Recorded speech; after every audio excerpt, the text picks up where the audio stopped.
Last year in October, just prior to the elections, this public law H.R. 1, Public Law 92603, was rushed through the Congress. At the time, the Senate was debating this dastardly act directed at the citizens of the United States of America. The senators did not have a copy of the bill on their desk, much less having had time to read, study, and digest this bill. They were passing it out while they were debating it. In fact, Senator Javits was extolling the virtues of everything in Russia.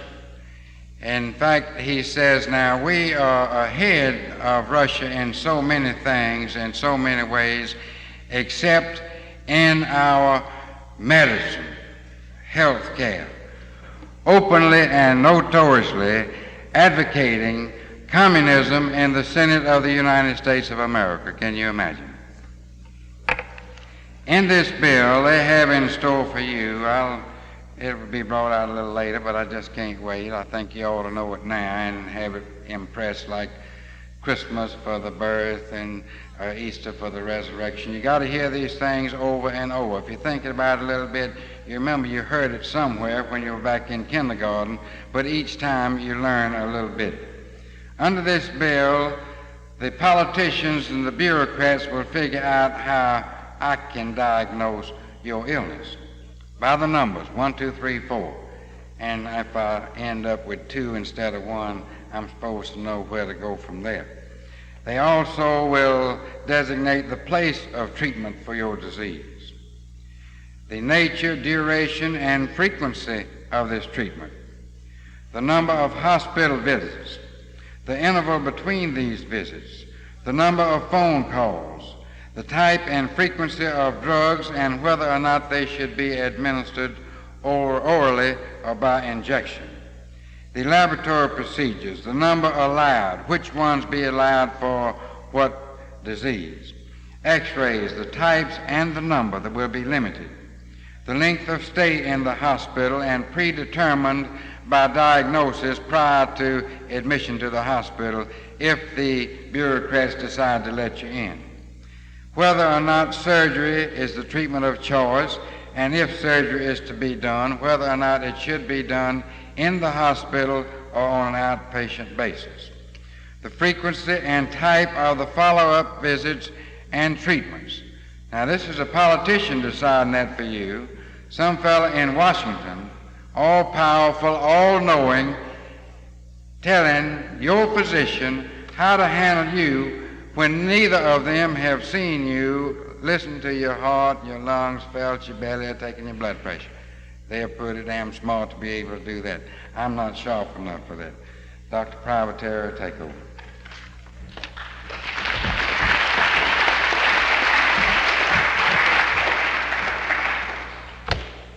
Thank you, Dr. Dorrity. Miss McKinney, Colonel Bunker, panel, guests.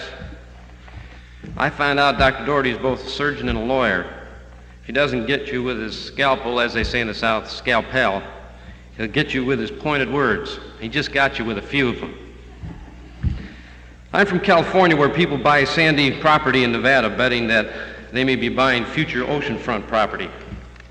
Dr. Spock is a physician in good standing in the medical community,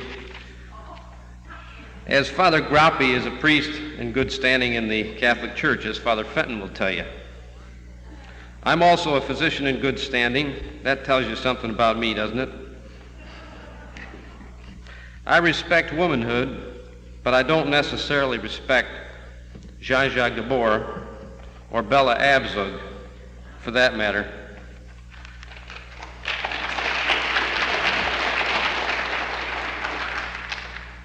I respect the office of the President of the United States of America, but I damn well don't necessarily respect the President.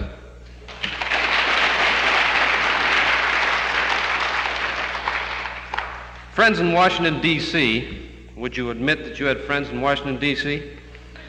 tell me that there are bumper stickers which say Nixon for 4 more, maybe 5 or 10. And Nixon is the one being in big bold type and underlined heavily. The LA Free Press, Los Angeles Free Press, if people don't know what LA means, which is one of the more overground of the underground newspapers, had a cartoon which I just happened to have with me. I'll read it to you. It shows 8 frames, and it shows Nixon getting larger and larger as the camera zooms in on him. And Nixon says, "Whatever may appear to have been the case before, whatever improper activities may be discovered in this whole sordid affair, I want you to know beyond the shadow of a doubt that during my term of office, justice will be pursued fairly, fully, and impartially, no matter who is involved. Impeachment with honor."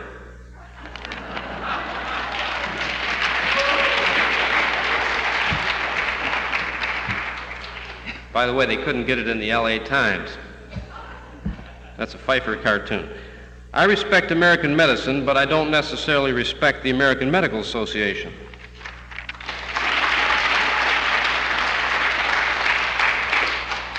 I quit that organization late March, and I'll give you some of the reasons. One of them was that the AMA, California Medical Association, Los Angeles, California Medical Association, as Dr. Quinlan has alluded to, they have become an ineffective organization because they speak loudly but carry no sticks. That is, they have not in the past and presently have no plans for suing the media with regard to such programs as What Price Health or regards to PSRO, which you're going to hear more about and have from Dr. Dorrity already, which they plan to assist the government in setting up, while at least AAPS is about to sue the government on this issue. 2, the Los Angeles County Medical Society, which comprises about 15,000 doctors, now represents my interest and a union interest. So you can't serve 2 masters, so that's another reason I quit them. The California Medical Association and the Los Angeles County Medical Society have put their approval on the AMA's Medi-Credit bill, which is Socialist Plan B, for which the Kennedy bill is the pawn. It's the old game again. You vote for Nixon, he's more conservative than McGovern. And the 4th reason was because the California Medical Society voted down voluntary membership in the AMA, California Medical Association, Los Angeles County Medical Association, district organizations. You can't be a member of one without being a member of the other. And since voluntarism is synonymous with freedom, I quit for that reason too. The basics of PSRO, which you're hearing about this morning, were brewed by the AMA. How's that? The AMA is like a surrogate mother in that its nipple is neoprene rubber, giving nothing but false hope, poor nutrition, and an upset stomach.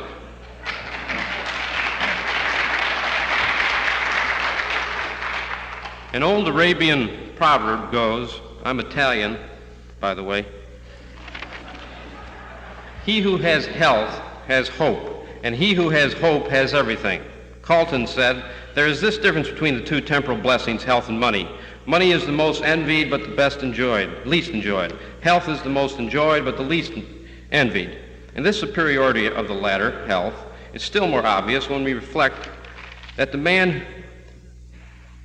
who would not part with health for money, but that the richest would gladly part with all of his money for health. Is it any wonder then that health care has such political significance that Robert Welch would exclaim that medicine leads the way? I do believe he is right. Lenin proclaimed socialized medicine is the keystone in the arch of a socialized state. The ruse that everyone has a right to health care is almost exciting it's finding hidden treasure for some. But interestingly enough, of 41,000 letters to Life magazine on the subject of medical care, 68% rated their medical treatment good to excellent. 70% said their doctor cared about them personally. Only 1 in 15 thought his medical care poor. And just 1 in 20 thought his doctor indifferent. Nobel laureate Alexander Solzhenitsyn, I don't know if that's the right pronunciation. If you got a better one, let's hear it. In its great novel Cancer Ward, has a character, obviously speaking for himself, asking, quotes, "Is this in fact such a great achievement? The doctors don't work for nothing, you know. It only means that they're paid out of the national budget. And the budget is supported by patients. It isn't free treatment, it's depersonalized treatment. You would be ready to pay goodness knows how much for a decent reception at the doctor's, but there's no one to go to get it. They all have their schedules and their quotas, and so it's next patient, please."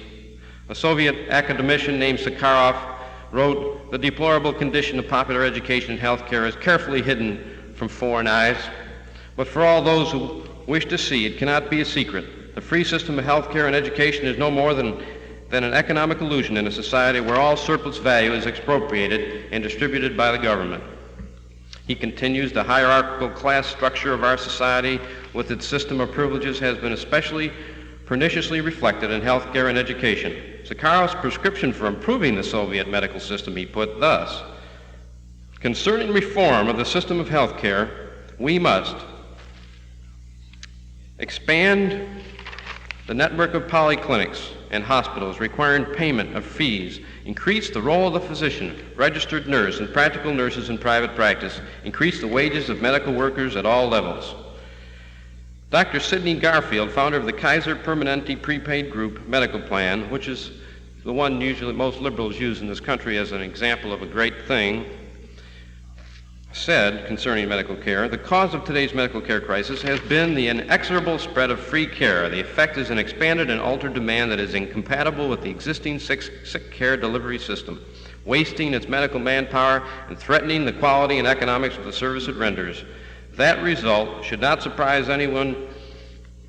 Picture what would happen to air transportation if fares were eliminated and travel became a right. What chance would you have of getting any place if you really needed to? Even the highly automated telephone service would be staggered by removal of fees." And boy, I just trying to get the operator here to make a long distance calls takes 5 minutes, and they're a free enterprise. Necessary calls would become practically impossible to change from fee to free, would disrupt any system, no matter how well organized, and this is particularly true of medicine with its highly personalized sick care structure, end of quote. Nature abhors a vacuum, and I'm sure you know, wherever she finds one, she'll fill it with air. Hot air with regard to most people in the Nixon administration. You can't have private, that is free medicine, mixed with government medicine for very long. Some doctors think they can, but their thinking has been blinded by government bribery, which reminds me of the story of how they used to hunt wild pigs in the Black Forest of Germany. First, they built a big corral with its gate left wide open. Bushels of tender corn were piled inside. Soon the boldest or hungriest or greediest pigs entered cautiously, stuffed themselves, and escaped to return the next day. More timid members of the herd entered on the second day and gorged themselves on the seemingly endless supply of corn. On the third day, when they were all grunting happily inside, the gate slammed shut. That's what happened to the British physicians who sold their practices to the government, speculating that the government would take over all practices. Although MDs were forbidden to sell their practices, eventually about 4% of practices remained private, and surprisingly, private insurance doubled its membership after the people experienced only 1 year of the National Health Service.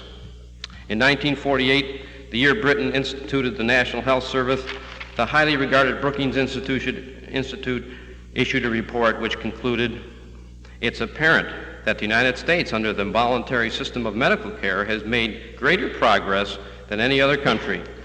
There is every reason to believe that these trends will continue on an unabated basis." The report was prophetic. The Philadelphia Inquirer, in a 1970 study of European medicine, reported that American doctors are much more active in preventive medicine, that the average length of confinement in American hospitals is many days shorter than in Sweden, England, or Germany, all of which have national health programs, that American doctors on the average spend more time with each patient than do their European counterparts. Mickey Edwards, in Hazardous to Your Health, concludes, government health programs throughout Europe are plagued by severe overcrowding, inadequate and often antiquated facilities, dangerously outmoded equipment, drastic shortages of personnel, lack of essential services, impersonal attention, lack of privacy, and long waiting lines for admission to government hospitals. National health systems have caused a disastrous upheaval in the medical care received by hundreds of millions of Europeans. Edwards notes the following case histories. 1, due to England's severe shortage of medical personnel, for example, there are no nurses in the antenatal ward of Hemel Hospital after 8 p.m. Consequently, when Ellen Foster's labor pains began after 8 p.m., she had to climb 3 flights of stone stairs and unaccompanied to reach the labor ward. Within 18 hours after delivery, she was discharged. The hospital was overcrowded and needed the bed space. To most American women, treatment such as that received by Ellen Foster would be frustrating and embittering. Despite the cries of medicine's critics in this country, Americans have come to expect far better care than that received in Britain's government hospitals. But Mrs. Foster's experience is not at all unique.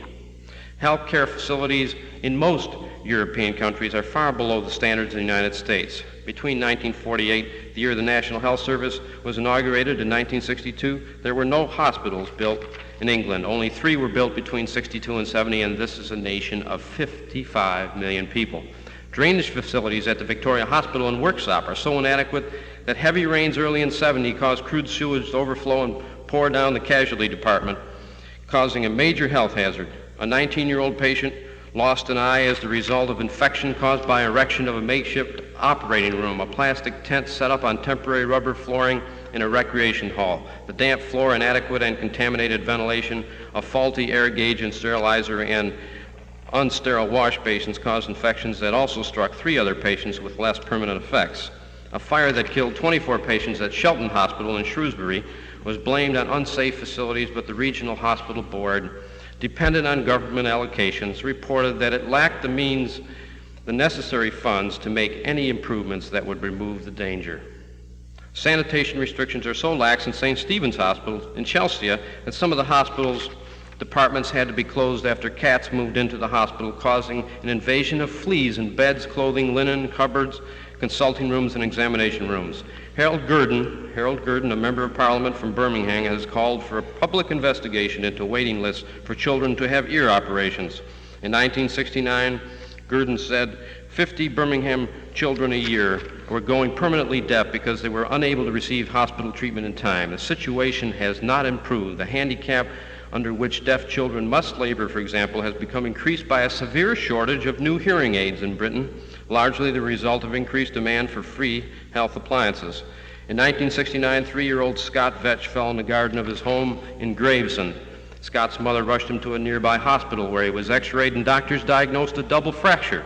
The child then had to wait in severe pain for 7 hours until an anesthetist arrived. In reply to a formal complaint, the hospital group secretary answered, "The anesthetist was delayed at another hospital. It was very unfortunate, but when we have only one anesthetist for a number of hospitals, this sort of situation is bound to happen." Bureaucratic regulations under government medical systems have a dangerous limiting effect on a physician's freedom to prescribe the treatment dictated by his training and experience. When a British doctor recently ordered a gluten-free bread for a dying patient, ministry clerks decided the bread was unnecessary and required the doctor to pay for it out of his own pocket. And when a dermatologist prescribed a medicated soap for 2 children suffering from scabies, the government decided the treatment was not covered under National Health Service policy and deducted the cost from the doctor's next paycheck. Obviously, British physicians will hesitate to prescribe these treatments in the future. The lack of individual concern can often result in a haphazard approach that may, in serious cases, prove highly dangerous or fatal. One such result occurred recently in Southall when a hospital learned that a Mrs. Brar needed to be notified to cut down on the anti-clotting drug that had been prescribed for her. Attendants at the hospital casually sent Mrs. Brar a note, second class. It arrived 4 days later, by which time she had died from the medication. First-class mail should always be used for urgent instructions, the coroner reminded. If there is a so-called overpopulation problem in the United States, maybe it's because so many Englishmen are flocking to our shores. Lately, I've been hearing the charge doctors are getting rich at the public's expense. Everybody knows they make more money than anyone else. Now the fact. Reliable sources, private and government, estimate that between 13 and 22 cents of every healthcare dollar goes to the physician. While there are variations among specialties and geographic areas, including all government programs, 40% of all care is paid for by the government. The average physician works 62 hours a week, Social Security Administration data, by the way. Adjust that to a 40-hour week, and the equivalent is $26,000. It is still a lot of money, but consider the length of education, the training required, and remember that doctors do not have the customary fringe benefits such as paid vacation, sick leave, and subsidized pension plans. Now to the critical part of my speech, for which that was a long introduction, the FDA. The FDA, OSHA, OSHA, PSRO, IRS, did I miss any? Deviate, obviate, and abdicate from a jury of your peers. You're usually guilty until proven innocent. I used to give my fatigued patients Spartase, a combination of magnesium and potassium, but the drug manufacturer dropped it from its line of drugs because it could not afford to perform the efficacy studies required by the FDA's Kefauver-Harris amendments of 1962, whereby drug companies not only have to prove safety, but efficacy too. One doctor, upon hearing that I send my patients to health food stores, told me, "Doctors don't send patients to health food stores." For those of you who play Monopoly, I told them to take a ride in the Reading Railroad. Do not pass go, do not collect $200. The doctor has become judge and the FDA has become judge and jury both. That was a hopeful phrase, the doctor. The Food and Drug Administration, the governmental agency charged with approving new drugs in the United States, has become the major roadblock to new medications, as you probably well know. Trying to get some drugs from your doctor, and your doctor told you, well, that's no longer available, Mrs. Jones, sorry. As such, the FDA has also become the major impediment to the advancement of medical practice in this country. Such is the opinion of a growing number of physicians, both in practice and in research, as well as pharmacologists. What is the evidence against the FDA? In 1969, fewer new prescription medications became available than in any year since 1948. In fact, only 11 new drugs were approved for marketing in that year. In 1970, only 5 new medications were introduced in the United States, while 55 new products were introduced outside this country. Some 75 new chemical entities, which were introduced in England between 66 and 72, still have not been approved for use in these United States. Many drugs introduced in England as long ago as 1960 are still not cleared for marketing in the United States. Others were in use for years in Great Britain before they were officially sanctioned by the FDA. For example, metronidazole was introduced in England in 1960, but not until 63 were we able to write a prescription for it. Ampicillin, which was introduced in England in 61, arrived in the United States physician's pad in 64. Ethylnestradiol, introduced in England in 62, became accepted in the United States not until 69. Why the time lag? Dr. Henry Simmons, head of the FDA's Bureau of Drugs, claims that his agency is merely doing the job entrusted to it. Others see it in different light, and new evidence support their contention. An ad hoc committee formed at the request of Commissioner Charles Edwards, who's no longer commissioner, he's now under Secretary HEW. You know, the old musical chair game in the Nixon administration, you don't know who's where. Anyway, this commission, chaired by Dr. Roy Riddy of Mayo Clinic, concluded that the agency suffered from poor morale, a poor reputation, and in some instances poorly managed laboratories. Almost sounds like the AMA. Still others placed the blame for the FDA's apparent foot-dragging on the Kefauver-Harris Amendment in 1962, says Dr. Paul Blackley of the University of Oregon. The law places obligations on the FDA which have resulted in curtailing physicians' activities, limiting patients in obtaining the benefits of certain drugs, increasing the cost of medical care to taxpayers, and slowing the acquisition of scientific knowledge. Specifically, the obstructive law has caused unwarranted delays in the introduction of, and he mentions the drugs. The 22-member DRIPS committee formed to investigate the workings of the FDA questions the system itself. Dr. Dripps, chairman of the committee, told the National Advisory Drug Committee of the FDA that it needed a critical examination not just of FDA programs and operations, but of the total system of drug development, evaluation, and regulation in this country. It appears to us that our present system has shortcomings in concept and application that may be adversely affecting the pharmaceutical progress, medical practice, and the health of our people. If the opinions differ on what's wrong with the FDA, there is unanimity on just when the agency began clamping down on new drug introductions. That date is 1962, and the event that triggered the new FDA posture was the Kefauver-Harris amendments, which vastly expanded the agency's authority and power under the amendments. The FDA was charged with assuring the safety and effectiveness of drugs, and toward this end was given new and expanded controls over drug research, manufacturing, promotion, and labeling. The problem, according to most authorities, is that the new act made demands on the agency which it could not possibly fulfill. As one scientist put it recently, the system of drug regulation, which has evolved as a result of the '62 Drug Act, exposes the agency to a variety of pressures which make it difficult for rational decision-making to take place. This agency's posture is a difficult one, concedes FDA Commissioner Edwards. We are on the one hand criticized for being soft on industry, on the other called repressive and enemy of free enterprise. On every major decision, we are accused by some of acting too fast without sufficient evidence, and by others of acting too slowly and too timidly to prevent unnecessary harm. What Edwards says may be true, but the fact remains that the U.S. has lost its leadership in the introduction of new drugs, and the physicians who must dispense drugs are finding themselves increasingly hobbled in the practice of their profession. Moreover, the financial incentive that has for years been the major impetus behind the pharmaceutical community's research and development of new drugs is effectively being removed. The DRIPS committee put it, we believe that a change in the drug regulatory system is badly needed. The system too often stifles creativity, escalates cost of research, perpetuates a continuing decline in the number of new drugs entering the market in this country, and may be depriving the practicing physician of agents beneficial to patient care. To date, it costs now $8 million to bring a drug from the manufacturer's bench to the prescription pad. $8 million for each new drugs. So if you think your drugs are expensive, you know why. The government regulations have caused that expense. Surprisingly, most physicians have watched the therapy gap which began between the United States and Europe with apparent unconcern. They have made do with the drugs at hand, aware only of the fact that new drugs were not coming along the rate they once did, but unaware that Europe was turning out new drugs almost as fast as our government was withholding approval on drugs in this country. 1/3 of all drugs now used in England have been introduced within the past 5 years. It says, I'll just conclude with this paragraph.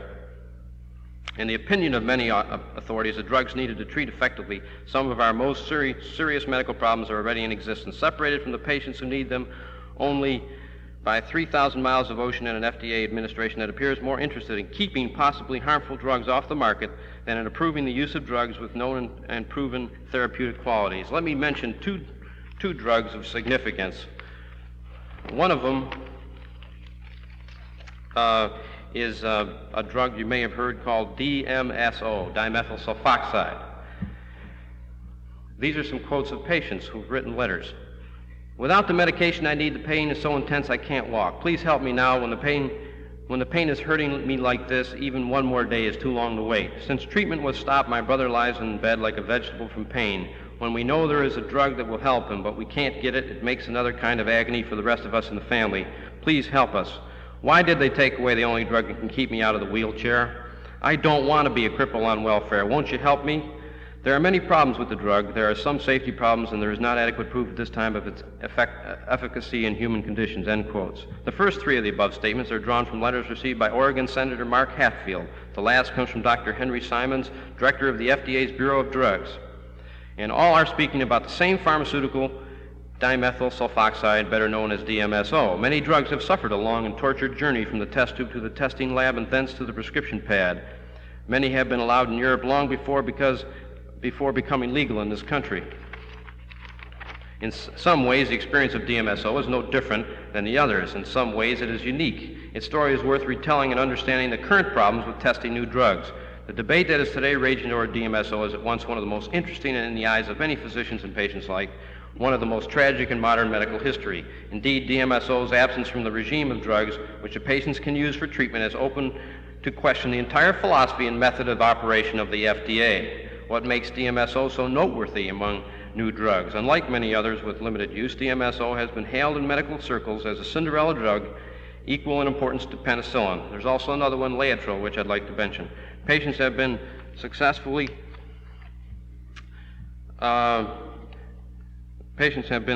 treated with DMSO for conditions ranging from burns to crippling arthritis to scleroderma. I'd like to say that where is DMSO now? Under contract from FDA, the National Academy of Sciences is now testing it for efficacy and toxicity. Currently, there are about 30 scientists working on DMSO, physicians and some biostatisticians, chosen from the specific fields in which DMSO may find use. An Academy spokesman admits that the job is a difficult one due to the amount of information on DMSO and its potential scope. The Academy's contract stipulates that its report be in the hands of the FDA officials for final decision by June of '73, which is now passed. Hopeful, the spokesman explains it may be ready early. The medical uses of the drug were discovered more than 10 years ago. It's been in use in Europe for 8 years. How do the possible dangers of the drugs, none serious, have yet been found, stack up against the years that it has been denied to patients who might have benefited? Says one Connecticut dermatologist, time was I'd come back from a European vacation packing a copy of Lady Chatterley in my dirty underwear. Now I sneak in bottles of DMSO. Laetrile, a vitamin found in over 1,200 plants and seeds, is a real no-no with the FDA. Did the FDA find that it was toxic, you might ask? Did the FDA find that it was unsafe, you might ask? Did the FDA find no other country uses it? No, all those are wrong. No, as a matter of fact, it is legal in over 20 countries and is produced in Mexico, Monaco, Italy, Germany, Yugoslavia. Yes, I said Yugoslavia. No, not for any of these reasons.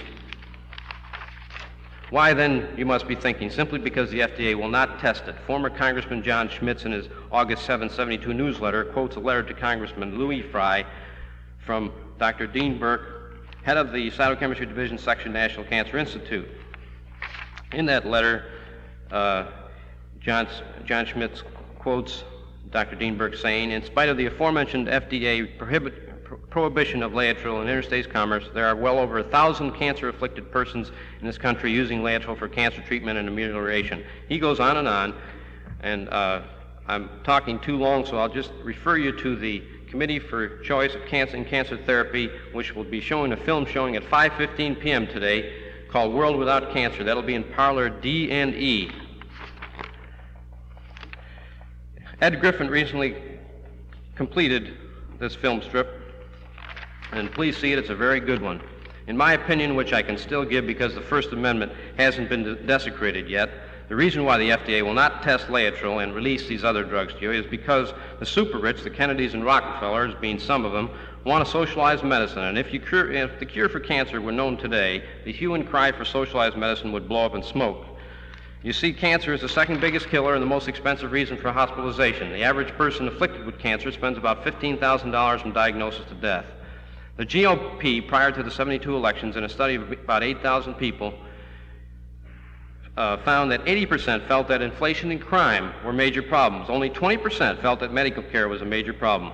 Could you guess how much of that 20% would be left after cancer was cured? The cure for cancer sure would help destroy that semblance of popular support.